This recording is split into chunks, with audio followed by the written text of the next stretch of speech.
आज की कहानी एक सच्ची घटना पर आधारित है।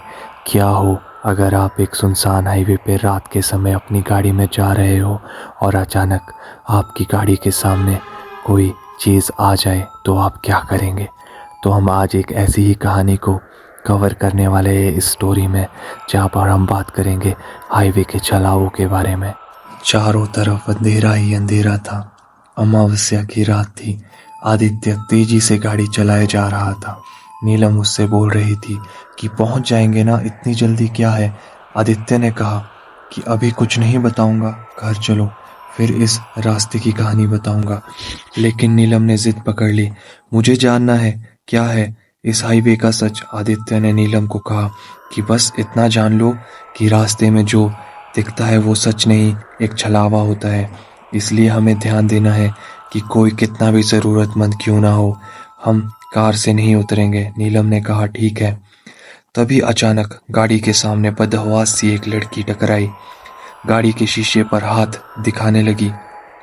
उसकी हालत बहुत खराब लग रही थी और उसके कपड़े भी फटे हुए थे।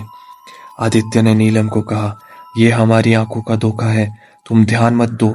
नीलम गुस्से में बोली, ये लड़की मुसीबत में है, तुम पागल हो गए हो, तुम कैसी बात कर रहे हो? मैं सही बोल रहा हूँ, ये लड़की हमारी आंखों का धोखा है, तुम बात को समझो। हम अगर गाड़ी से उतर गए तो हमारी जान को भी खतरा हो सकता है। मैंने इस जगह के बारे में दादी से बहुत सी कहानियां सुनी है। आदित्य ने नीलम को समझाने की बहुत कोशिश करी, लेकिन वो गाड़ी से उतर गई और नीलम के गाड़ी से बाहर निकलते ही वो लड़की अचानक गायब हो गई। आदित्य ने कहा, नीलम जल्दी अंदर आओ, लेकिन तब तक नीलम को किसी ने दूर धकेल दिया। आगे देखा तो वो लड़की हंस रही थी। नीलम उठ नहीं पा रही थी। इधर आदित्य गाड़ी से निकल नहीं पा रहा था। लग रहा था कि कोई बाहर से गाड़ी को जोर से दबोचे हुए खड़ा है। तब आदित्य का दिमाग काम नहीं कर रहा था कि वो क्या करे। नीलम रोते हुए आदित्य को पुकारे जा रही थी। तभी आदित्य को याद आया कि दादी ने उसे बताया था कि जब भी ऐसा कुछ हादसा हो, जब कुछ नहीं कर सके तो भगवान को याद करना चाहिए। उसने तुरंत अपना फ़ोन निकाला और महामृत्युंजय मंत्र लगा दिया। फिर भगवान को याद करके ज़ोर से गाड़ी की डोर को धक्का दिया। उसे लगा कि जैसे दादी उसके पास खड़ी है। वो जल्दी से बाहर निकला और नीलम के पास जाने लगा। जैसे जैसे वो नीलम के पास जा रहा था, नीलम दूर होते जा रही थी। तभी नीलम को लगा किसी ने उसके कानों में कुछ कहा, अपने मंगलसूत्र को प्रणाम करो और हनुमान चालीसा का जाप करो। नीलम ने वैसा ही किया।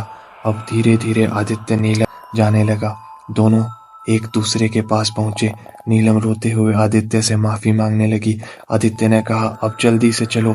दोनों गाड़ी में बैठे भगवान का जाप करते करते दोनों उस हाईवे से बाहर निकल गए और आदित्य ने पीछे मुड़ के देखा तो दादी वहां खड़ी मुस्कुरा रही थी, जैसे दादी ने ही आदित्य को वहां से बाहर निकलने का रास्ता बताया हो। और इसी तरह आज की कहानी ख़त्म होती है। तो गाइस, सपोर्ट करते रहें और इसी तरह अपना प्यार बनाए रखें। मिलते हैं अगली कहानी के साथ। धन्यवाद।